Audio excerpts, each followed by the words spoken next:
Warning, this show contains adult language. Welcome to another edition of Up and In It. I'm your host, Adrian Babishoff, and if you're new here, welcome as well. And if you're wondering what the show is about, it's entirely dedicated to improving quality of life for both people and planet through liberation and independence, moving you from surviving to thriving and living life on your own terms. What I would do differently in lifestyle design relationships is today. I think I'd like to do a series of these on different subject matters. I'd like to know what you guys would like to hear about. You guys can comment below and get a hold of me through my email. But I think relationships on many levels is one of the biggest keys, it's the union of what happens a lot in our lives on this planet. To develop relationships, if we listen to what the rich talk about. And I talk about the rich because so many people are interested in being millionaires and stuff like that and making money. But it goes beyond riches. It goes beyond what you're capable of doing. Relationships are very important. In the becoming a millionaire or a wealthy person, that's what they say. You can't really do it alone. And that's what they have against the public education system, is that it teaches you to do everything alone. Whereas rich people will actually learn from each other. They will group up and they will brainstorm and they'll actually work together. It's not what you know, it's who you know, as they like to say. But on the other part, the other spectrum of wealth I look at is just the being able to, say, produce your own food, to live a sustainable, resilient life. It's very difficult to do everything yourself. In fact, in my research for lifestyle design, for my personal wantings, is that what I found is a lot of people tried to do, say, the off-grid living and sustainable living by themselves and got into it to where they figured out, it was so much work that it's easier to join a community where there's other people doing things, to form relationships. Now, the dangers is that a lot of relationships sometimes go bad, and that really affects your life. And we're going to talk about personal, without getting too personal, intimate, friends, mentors, business partners, and even the relationship you have with yourself. But one of the things I think that that I've encountered with my research on relationships is what people found that were able to do things themselves. They got very tired. It wasn't sustainable for the long game. And I want to talk about that a lot, because personal relationships, intimate relationships, relationships with yourself, we're not thinking on a lot of scale in this life of how does this affect me in the long run? Am I going to be able to sustain this? Is this resilient? And another thing I've learned is that the people who are sustainable, once they reach a certain age, let's just say not in necessarily making money, because that's a lot, doesn't require so much of you as would be chopping wood and repairing things. So a lot of people in the sustainable realm, they get too old and it's just too much. They've got this big old property, and if it's not designed well, where it takes care of itself, such as food forests and the use of permaculture and natural farming techniques and things like that, and utilizing animals to maintain things, it becomes too much.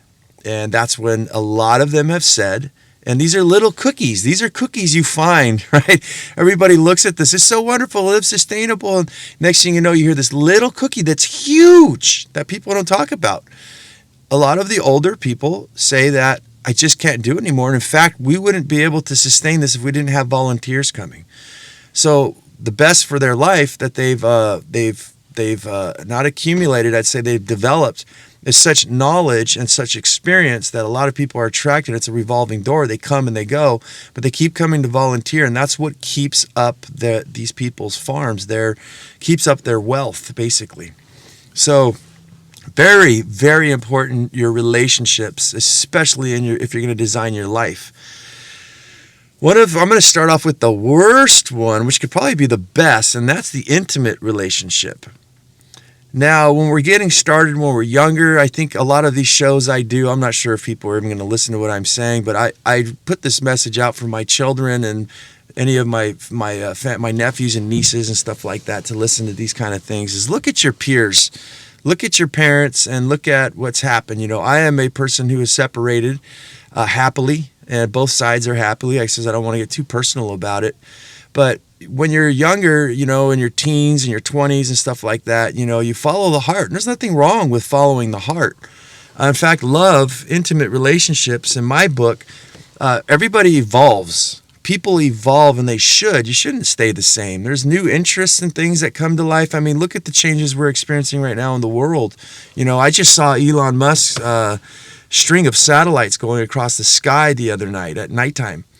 And I freaked out. I didn't know nothing. I don't watch the news, guys. I just research and I podcast. I listen to podcasts, and I'm busy building businesses for myself. I'm busy practicing resiliency and designing my life better than it already is.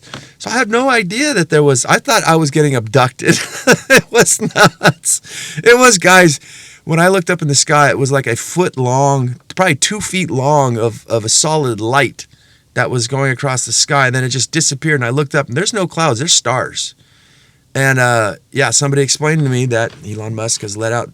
So the point is that life is changing. Things are always changing and evolving, and in order to survive, you need to, in most aspects, you need to evolve with the times, or you need to do things to get your footing and be able to withstand the movement of change.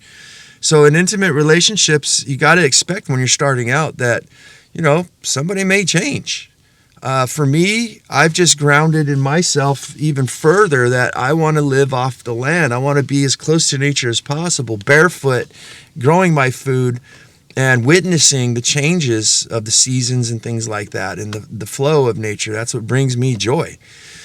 But not necessarily the other person.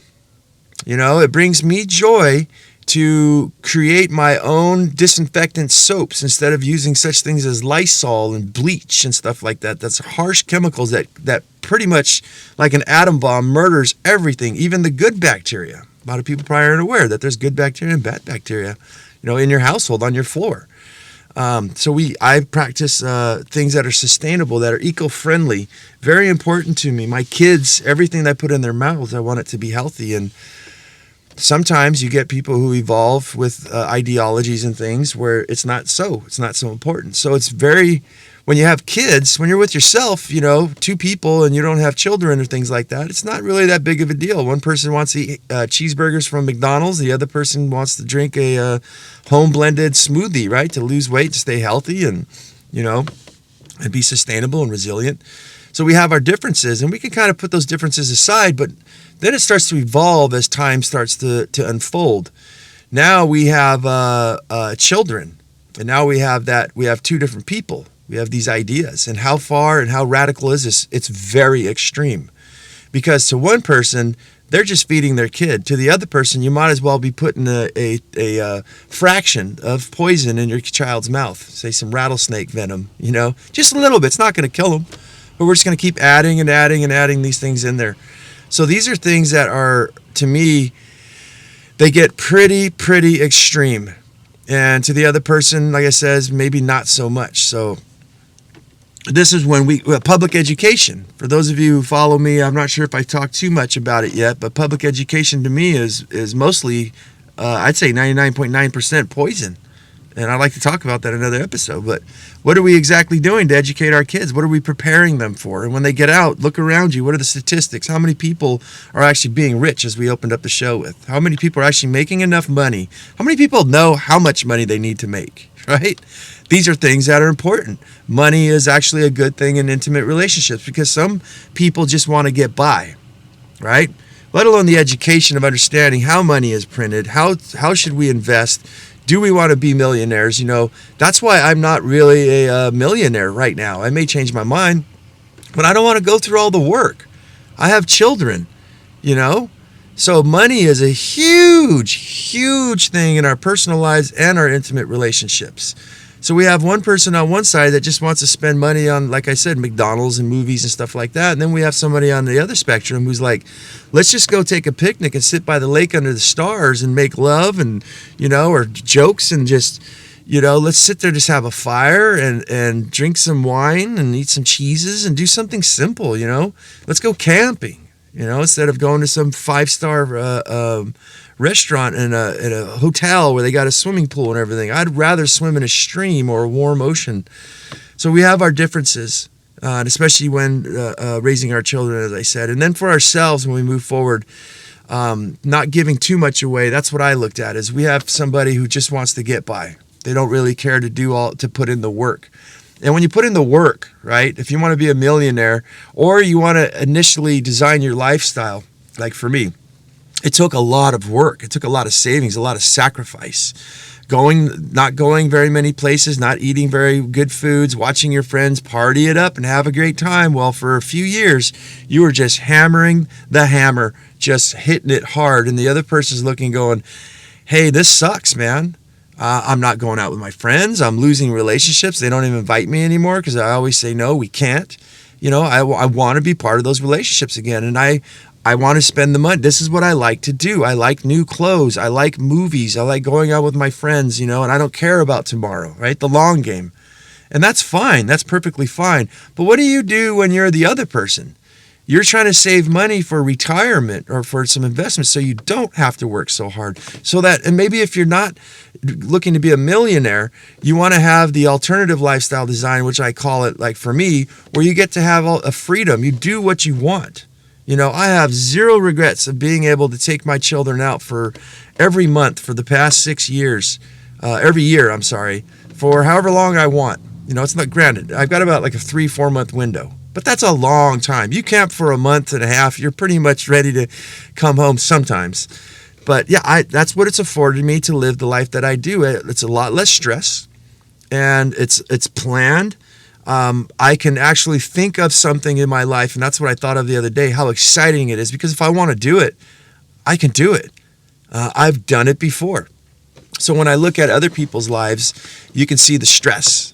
There is no emergency savings. There is no financial planning. There is no go on long extended vacations. Everything, you get your week to 2 weeks a year, if you're lucky, 2 weeks. And that's to me, that's slavery. And people are doing a lot of jobs that they don't like, and they're being controlled. You're under control if you lose your job. If the business that you're working for doesn't manage and take care of you, you can lose your job. So you never know what's going to happen. There's a lot of uncertainty, and I don't like that.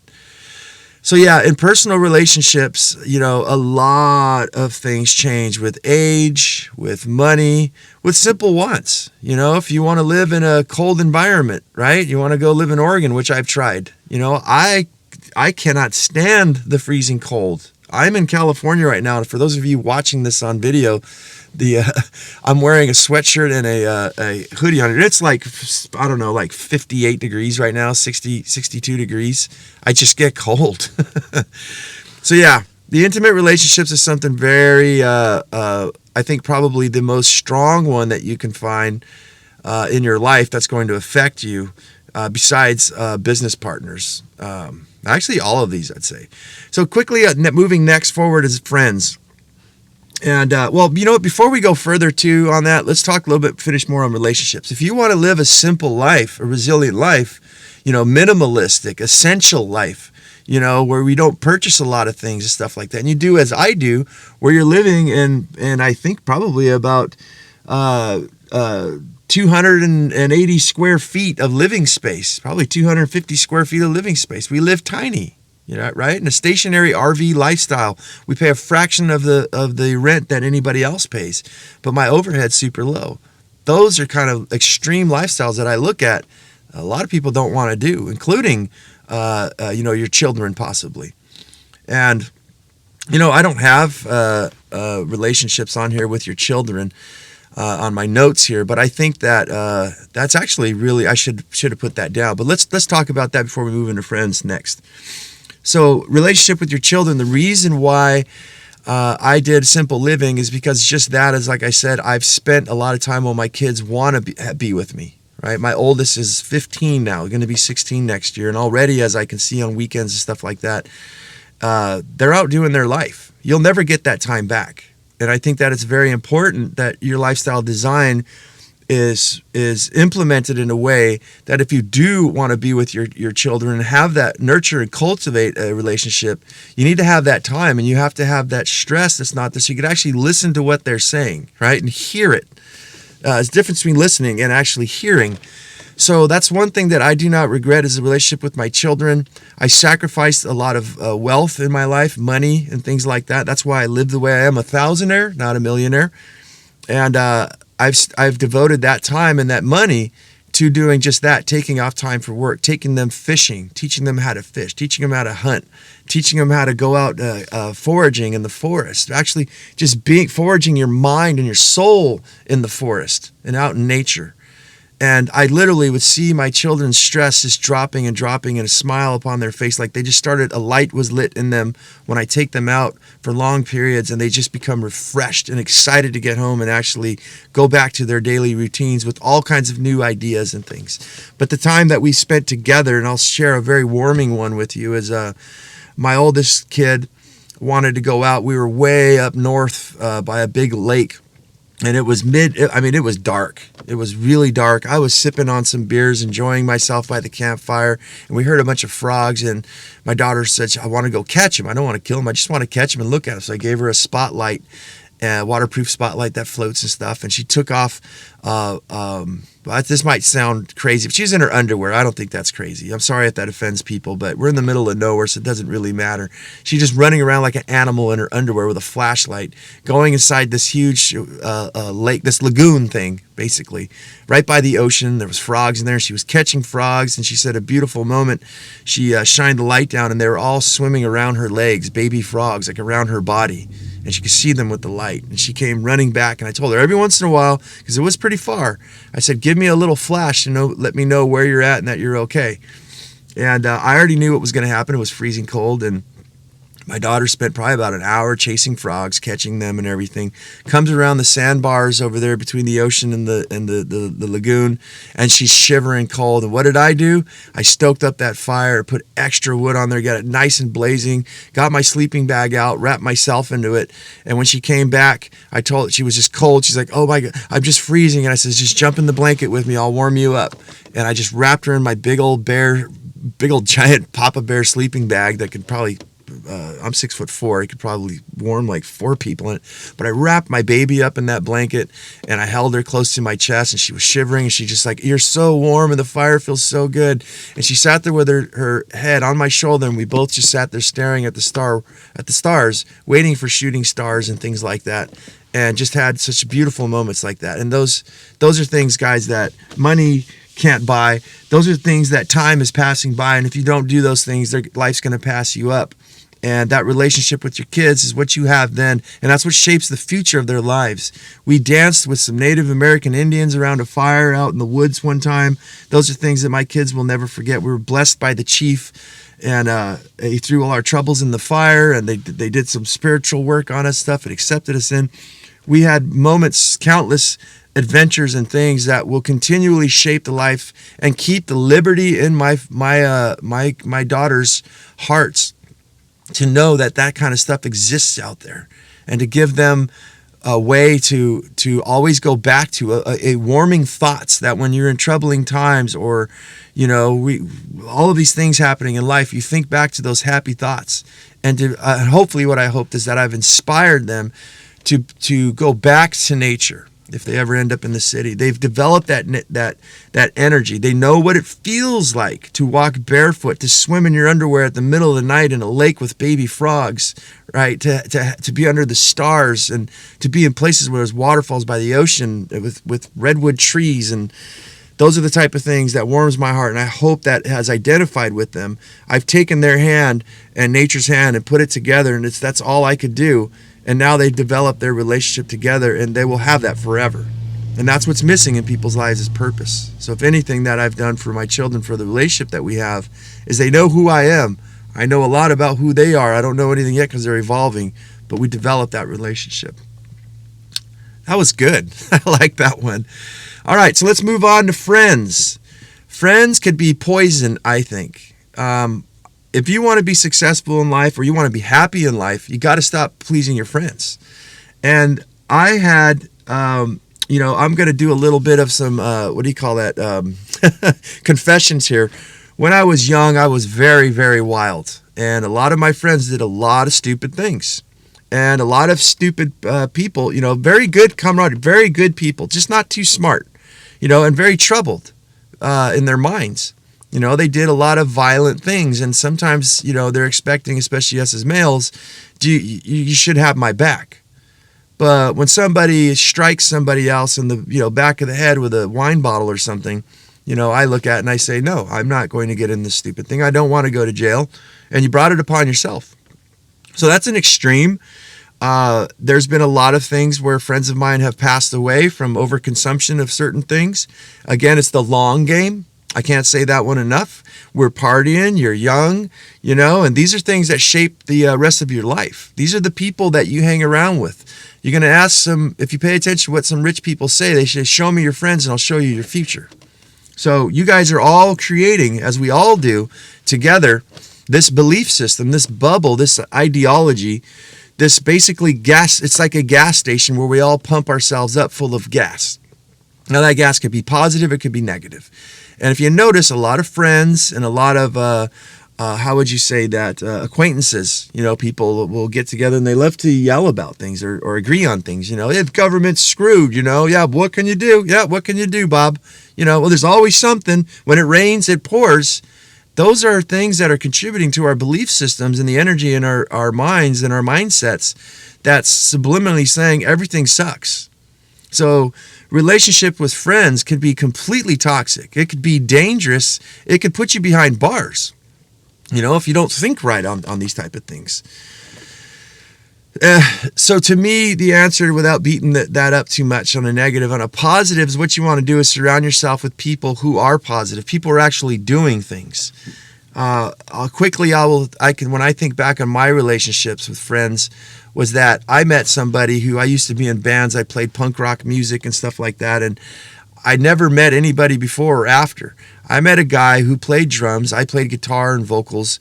And he was really decent at drums. So, it sucks when you're doing the things I'm going to tell you guys I did with him. When people are just starting out or they kind of don't know what they're doing because you're kind of experienced and they're not. They're kind of scared to, go snowboarding and go down a steep hill. Whereas my friend, he snowboarded. That's what I did. I love snowboarding. I skateboarded. I love skateboarding half pipes and street skating and stuff. He loved it too. Surfing. We loved to surf. Now, he didn't like to really surf the larger waves as I did, but he still would go out there. We still had fun. He played music. We did so many things together. It was the same thing. The one thing, as I said, I'm not very proud of is I liked to party when I was younger. That's the only thing he didn't do. So I have to find that kind of a relationship with other friends. So that would be my advice to people is finding people like I had my friend Rick, who was good at all these things, and we just had a blast. I found friends, which isn't very hard to do, that love to party and were good at it. And we would party. So you seek different friends, different groups for different things. I don't know if something's different about me where I'm a I don't know what they call that. I have multiple things that I'm into. I'm into everything, and it's just very rare that I find one person that could satisfy me. That's probably why I'm not in a intimate relationship at the time.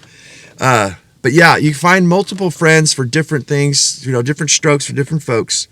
And I would say surround yourself with really good relationships. As we said, that's how people get things done, is by people who actually work together. And very difficult to find.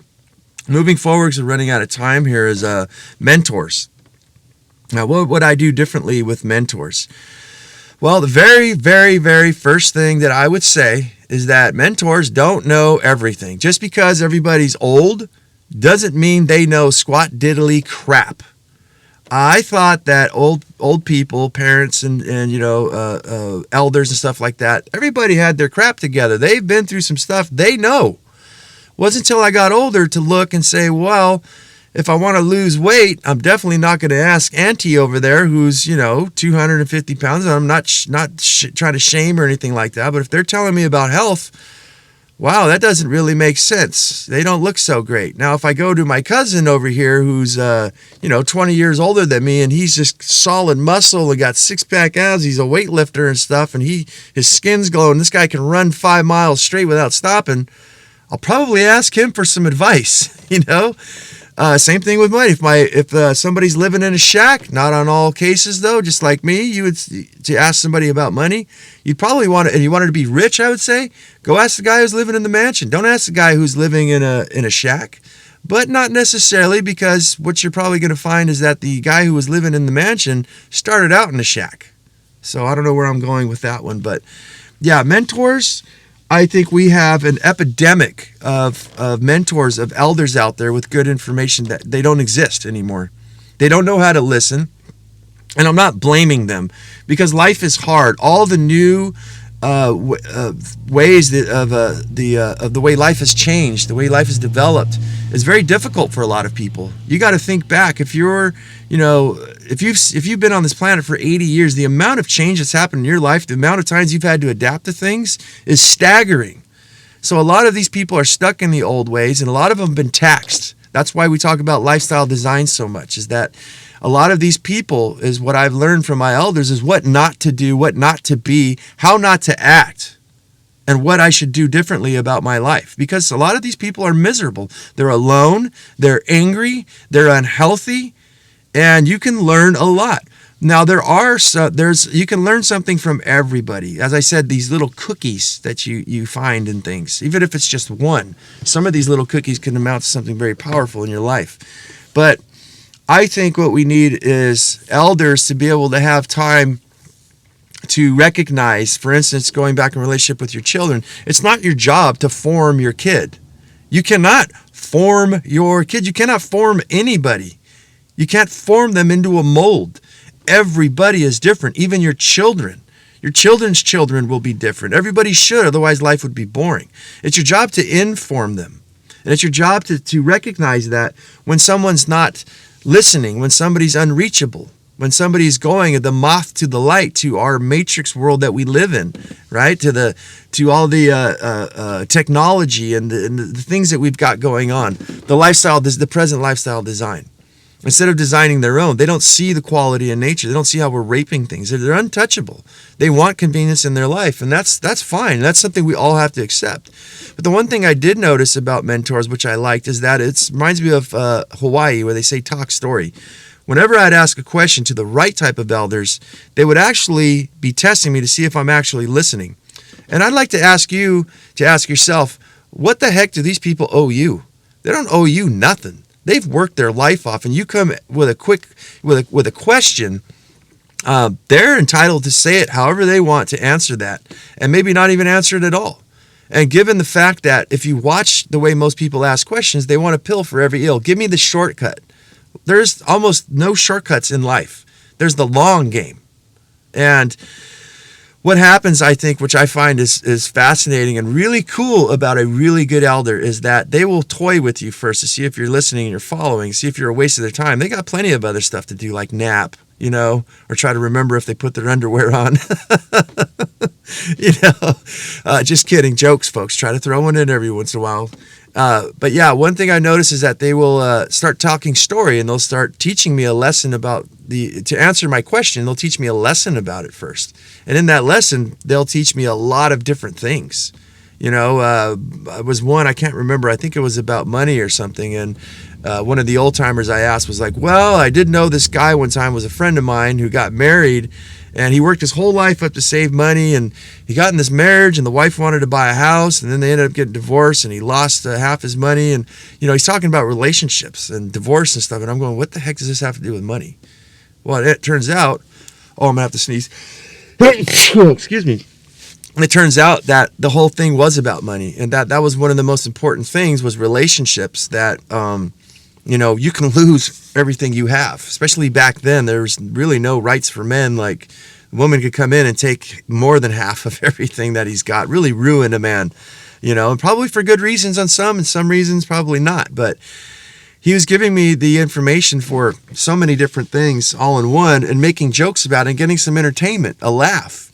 I mean, that to me, that's what you want to do. You want to have quality time together. And as a mentor, that's what I work on, is to know a lot of things, and know to have patience, and know to when to shut your mouth, basically, to be abrupt. Be quiet. Listen to what people are saying, so you can actually see. Most people asking a question, they don't really know what the question is. Sometimes it's not the actual underlying question. We learn this a lot in sales. Someone needs something fixed. They're like, no, yes, they do want it fixed, but that's not what they want. They want something cheap. They want something fast. They want an alternative. You got to keep fishing because they keep saying no, and they don't even know why they're saying no. You have to keep extracting the right question, the right wants out of somebody, and that's what a true elder, I think, can do. Moving forward, business partners. Now, these could be very, very dangerous as well, and I've had them. Business partners can ruin things. You are working super hard, and you have all the integrity, and just like an intimate relationship, the other person doesn't. Most partnerships statistically fail. They don't really last because it's very hard to find two people let alone a group of people who see eye to eye and see the same thing, have the same work ethics. And that could be very poison. I had to get out of my relationship, my partnership, and it didn't ruin me. I was financially smart about it, but I could definitely see how this could ruin not only you financially, but your relationship as well with your friend or your business partner, where people won't talk to each other ever again. It's gone. So business partners, partnering up with anybody, as I spoke about in communities, is another one. There's ways of doing things. An intentional community of people working together, doing things. Do they have the same insights, right? Do they have the same motives? There was a guy, Toby Hemingway, who passed away, the permaculturalist, and what he said is that really it was a big cookie that I got. He was a true elder, I think, before he passed away. He said that we all agree on 90%, but we focus on the 10%, and that's what stops a lot of our lives. And I think that could go into personal relationships, business, a whole many, many, many things. That's what's stopping you from closing the deal, is that 10%, between you and the person. The person's looking at that 10% thing. They like everything you're doing, but there's a 10% thing of like how fast you can get the job done and the cost, right? They want something a little cheaper and they want a little faster. And that's the 10%. Everything else made sense. If you don't close that 10% and talk about it, you lose the deal, right? It's got to be 100%. So it's got to be 100% in all business partnerships. It's a very wild thing. And dang it, I'm running out of time here. I do want to talk about relationship to myself or to yourself. And I think that the biggest one, I think, is just that, is what you perceive in yourself it's like goggles. What you believe inside your mind, the things that you concoct, the way you see stuff. You see a person, you maybe say, I see a problem. You don't say, hey, I see a solution. We start saying things as people as being angry or this or that. Maybe someone was just in a hurry that day, but our perception, and they have this very stern look on their face. Maybe they're in a hurry and something just happened. They're not like that every day. They just had to get going. And you said hello, and they're like, hey, how's it going? They kept walking. You're like, oh, well, that guy's just a jerk. And it could be something completely different. It's the relationship with yourself that affects how you interact with other people. And how you view things. That's what your perception is what the relationship you've got going on with you. And I think the biggest one is, like I tell my children, I believe in you, but do you believe in you? It doesn't matter that I believe in you. That helps a little bit. One of these days, people will probably fall deathly ill. Or they'll just start dying of old age. The only thing I can do, or someone could do to me, is wipe my head with a towel, keep me cool, or put a fan on me or something, try to comfort me in any ways. But the journey I'm going through is myself. All the wealth that I've accumulated. This is the question that I think that most people should ask themselves, especially these millionaires and billionaire people coming out. Why are they coming out and trying to teach people, trying to be out there and be noticed, be seen? Why are they on YouTube, Instagram, TikTok, and all these things, basically on social media and television? Why are they showing off? Why wouldn't they just go by themselves and enjoy what they have? Because there's no self-fulfillment. There's no purpose, I think, in their lives. Until somebody sees what I'm doing, now it's actualized, right? And I think that's the big problem that we have with people, and even successful people, is for yourself. You're already there. You already have everything that you need. Your body's this amazing thing that fights off diseases and bacteria every single day. It's fighting off things, keeping you alive. You're able to think, chew bubble gum, and walk down the street at the same time without tripping over. That's amazing. Scientists don't even know really why is my hands open and close? How exactly does the heart keep beating, right? Where is this perpetual energy that one day will stop, or does it stop? We don't know. This is amazing stuff, but not to go too ethereal on you guys out there in Star Trek Twilight Zone. But the development of relationships with ourselves, I think we're under attack. And a lot of it has to do with public education and other things that I don't want to mention, to where it diverts your belief systems, your ideas, and everything to say, this is the way it is. This is the way it's always been and the way it will be. And if we look at life, everything's compartmentalized, meaning it's in a little box. And everybody should fit in this box. And people don't fit in that box. And they know they can't fit in that box. And that's why they go crazy. I think that's why we have insanity. I think that's why we have, mental patients. That's why we have depression, suicides, and all kinds of different things. Because people are constantly trying to measure themselves up to that form, to that compartmentalization of what the matrix, the people, and the powers that be have designed here. What's wrong with you? Must be something wrong with you if you can't do what all of us are doing. Right? Nobody's the same. So you need to develop that relationship with yourself. Is probably the most important, to know your limits, to test your limits all the time. Get yourself out of your comfort zone and actually know what you want. How many people out there don't even know what they want? What do you want out of life? What are you going to do about it? What are you capable of doing? What can you do for the future? What could you do now to change, to give the gift to your future self? And do you believe in yourself enough to be able to make those moves and put in that work to actually do something? And for me, that's what makes me so excited. I've done so many little mini experiments. I do mind experiments all the time, which I've learned from Einstein. Do this creative visualization. Come up with an idea of something you want to do, and then go after it. Zero in, get tunnel vision, and just work really hard to see if you can achieve it. And do small things.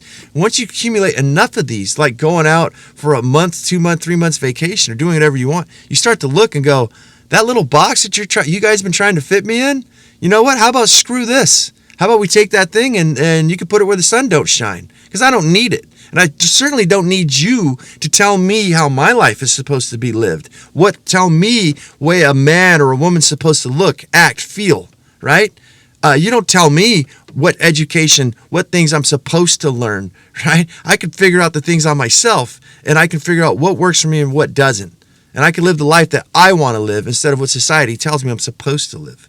So very powerful. I think that you guys, relationships, especially with yourself, is very, very important. I think if I sum up all the relationships of everything I just talked about today, the reason why I've gone away from people, personal relationships, intimate relationships and stuff like that, business partnerships, is because a lot of people aren't willing to do the work. And in order for you to even have a relationship with yourself, you have to do the work. You have to open up the skeletons, the closet, to see the skeletons every once in a while, and just grab one every once in a while and deal with it. If you don't deal with yourself, you don't put in that work, you're never going to evolve, you're never going to change, you're never going to progress and empower yourself. Nobody can empower you. You have to empower yourself. The group effort thing, yeah, that's fine. We could sing Kumbaya, hold hands and things, feel a moment and happy, but you're still, when you go to bed, you're going to go to bed alone. Even if you have somebody next to you, you're still going to sleep alone with the feelings and things that you have and the emotions and the belief systems about yourself alone. So my thing is everybody needs to put in the work, and there's not very many people putting in the work. And it's not like you have to work your entire life. You don't have to do that. You just put in the initial work. You get to know yourself. You start to exercise, right? That's what I look at. There's no there to get to. You're already there. We might as well enjoy the journey. It's not about the destination. Get that. Say that mantra every single day. Notice, open up your eyes and look around you.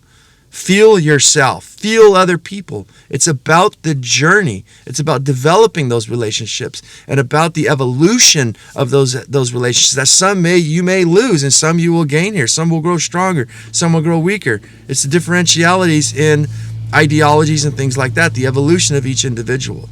And that's a good thing. That's pretty. I don't think that, when it comes to monogamy and things like that, I think that's probably what causes a lot of misfortune and a lot of angst in life, is that we're supposed to stay together and we have to compromise everything, even large things with our lives, give up things so that we can maintain the relationship. What about the relationship with yourself? What about the relationship with yourselves between each other? Are you really happy? Life should be very easy with relationships. It's like a warm bath. I'll end with that. It's either comfortable or it's not. And that's Live your life. Why live uncomfortable? Why take a semi-cold bath? Why take a scorching hot bath? Take a bath to the temperature of life. Bathe yourself in the water of life of your choice. I'll end with that. Thanks for watching, guys. If I brought you guys any value, you guys think the show, help me get the show developed, please share it, like, subscribe, give me a thumbs up, thumbs down. If you gave me a thumbs down, tell me why, and I would love to hear why. And if you guys would like to give me any suggestions on the show, there's a email down at the bottom. So as I always say, go out there and have yourself a near-life experience. Don't lose your muchness. Carry on the fire and human up to yourselves, my friends.